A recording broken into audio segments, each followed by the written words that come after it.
Rahmat. Şu tamoq yeymiz deb to'ytimiz shunda ketib qolsaqlar bir oshxonaning ichidan hali boyaman gapini qilib qo'ygan og'aynim bir qizvallar oldimizga chiqib qo'limizga tushib qoldi-da. Nima ish qilsa, kim bo'ldi bu desa, voy yaqin odam bu satlashma, bu do'stimni qilib ketdi bu. Bu o'zi yomon qiziqchi bu, ba'zi qiziqishlar qilib qo'ydi. Shu tutib olib, bu qizval mehmon qilish qancha pul ketadi desam, 15 so'm deydi. Yo 15 so'mga mehmon qildingmi? Işte azamiga bu qizni mehmon qilmoq. Hajab azam mehmon qilsana desam, bu qizning so'mkasi bor shu 15 so'm ketdi.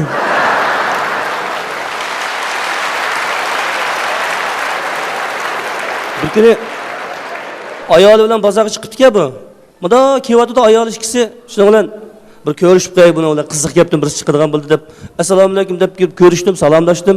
Paranglashib ayoli yo'q. Moyoqda bir ikki ayol so'qishib ketdi.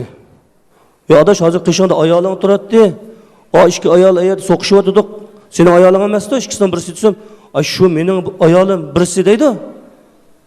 O so'qishayotgan xotining bir seni xotining emas desam, "Ha" deydi. "Qaysi sening xotining?" desam, "Ular shu masalani talashib o'tirdi" deydi.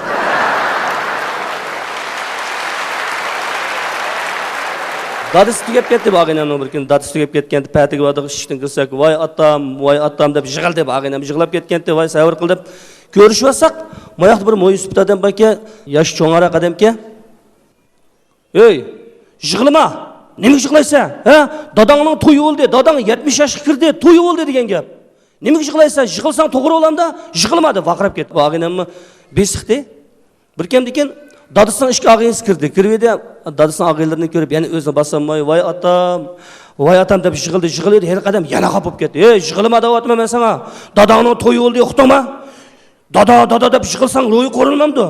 Yig'lama, dadangning to'yi bo'ldi" deb qaynab ketdi. Buni misal ko'ngli keldimi? "Siz qancha yoshga kirdingiz?" dedi. "Men 75 yoshga kirdim" desa, "Siz to'y qildigan vaqtim 5 yil o'tib ketibdi" dedi.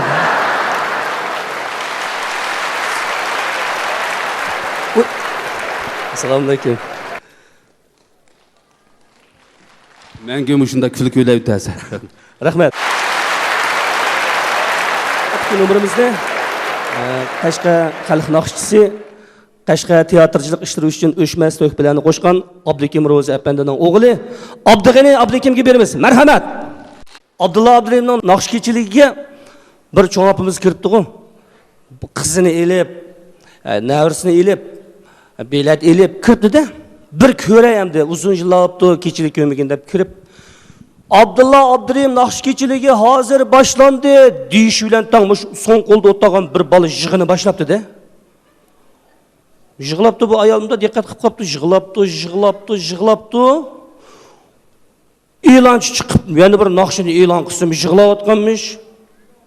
Usul o'yinsin yig'labdi, naqsh ism yig'lalagan gibi ayolning ochiq ketdi. "Ey balam, nimada qilsiz? Voy men bu naqshchilikka naqsh angligini keldim, sizning yig'ingizni angligini kelmadim men. Voy bu usul o'yinsin yig'laysiz, so'rasimi yig'laysiz, e'lon chiqib, e'lon so'zisiz yig'laysiz, yig'laveramsiz. Bütün esiyadimni yeb bo'ldingiz, men buni ko'ramdim sizning yig'ingni anglaymanmi beri balam" desa, "Bu yig'amda bir sir bor cho'ng opa" degidek. "Nima sir bordi? Nima yig'amdi bu? Tugamagan qanday yig'a bu? Naqsh deganning ta'sirli yeriga yig'laydi. Nima tugamagan yig'a" desa, "Cho'ng opa siz bilmaysiz. Mush sakin naqsh otgan Abdulla Abdurim asli men bo'latdim." "Oy, siz Abdulla Abdurim?" "Ha. Mana sahma balam. Bizdan yo'qdi. Oy bu Abdulla Abdurimning naqshdan anglayotganimga 20 yil bo'ldi. Abdulla Abdurimning chiroyini biz to'ydigan to'saq, sen qanaqsi Abdulla Abdurim bo'lib qolding?" desa, "Gapmishada. Men Abdulla Abdurim bilan bir kunda bir doktorxonada tug'ilgan, bu vaqtimda almishib ketibdi kedik."